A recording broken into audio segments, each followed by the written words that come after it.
لاہور میں رہنے والا اور کوئی دوسرے علاقے میں رہنے والا، ان کے جذبات، ایموشنز، باقی چیزیں کیا یہ برابر اس طرح سے ہوتے ہیں، یا علاقے، سچویشنز، انوائرمنٹ اس کی وجہ سے چیزیں چینج ہو رہی ہوتی ہیں؟ اور دوسرا کہ یہ جو موڈ قابو میں نہیں رہتا، مزاج قابو میں نہیں رہتا، ایموشنز کنٹرول سے باہر ہونے لگتے ہیں، تو یہ کیوں ہوتا ہے؟ اچھا، اس کو آپ نا کچھ مختلف کیٹیگریز میں ڈیوائڈ کر سکتے ہیں تو آپ کو انڈرسٹینڈنگ کچھ بہتر ہوگی اس کی. ٹھیک. جیسے کہ موڈ اور مزاج کی جو تبدیلی ہے اس میں ایک بہت بڑا فیکٹر میں نے پہلے ایکسپلین کیا جو کہ ہے بایولوجیکل فیکٹر. ٹھیک ہے. دوسرا بڑا فیکٹر اس میں سائیکلوجیکل فیکٹر ہے، اور تیسرا فیکٹر اس کے اندر جو ہے وہ آپ کا انوائرمنٹل ہے. ٹھیک ہے. اب جب آپ ان کو انڈیویجولی ان کیٹیگریز کے اندر ڈیوائڈ کرتے ہوئے دیکھتے ہیں تو پھر ہم باری باری سیکشنز میں بات کریں گے. سب سے پہلے بایولوجیکل سیکشن میں آ جائیں. ٹھیک.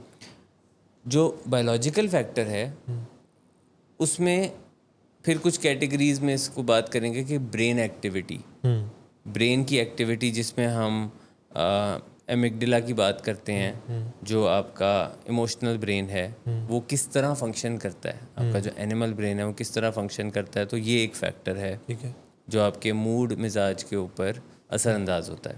بالکل ٹھیک. دوسرا بایولوجیکل فیکٹر آپ کے پاس آ جاتا ہے ہارمونس. تو ہارمونز جو ہیں وہ منفی یا پازیٹیو دونوں طریقوں سے آپ کے اوپر اثر انداز ہو سکتے ہیں.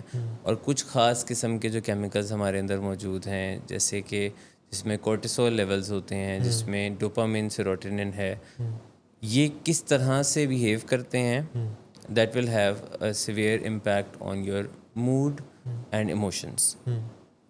لاسٹ چیز آ جاتی ہے آپ کی برین ایکٹیویٹی کی. ہم بات کریں تو لاسٹ اس میں امپورٹنٹ فیکٹر آ جاتا ہے آپ کی کوئی نہ کوئی فزیکل شارٹ کمنگ.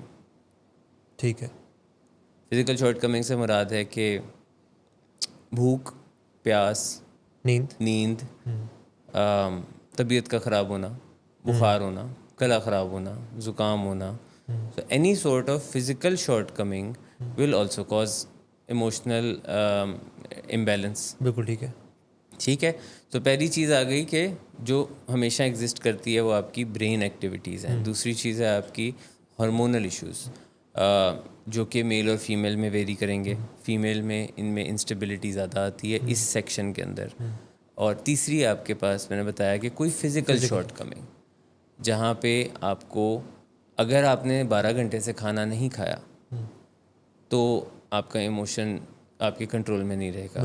اگر آپ کو بہت پیاس لگی ہے جی تو آپ کنٹرول میں نہیں رہیں گے. اگر کوئی جسمانی تکلیف ہے، دانت میں درد ہے، پاؤں میں درد ہے، بخار ہے، کوئی الرجی ہو گئی ہے، your body is fighting with some illness, it will naturally have an impact on your emotions. بالکل ٹھیک. بالکل تو یہ ہو گیا آپ کے بایولوجیکل فیکٹرس. جی. ان سب سیکشنز کو اب آپ جب غور کریں گے تو آپ کو سمجھ آئے گا کہ ایک چیز نہیں کام کر رہی. ہماری باڈی اور برین اتنا کمپلیکیٹڈ ہے کہ سب چیزیں مل کے کام کرتی ہیں.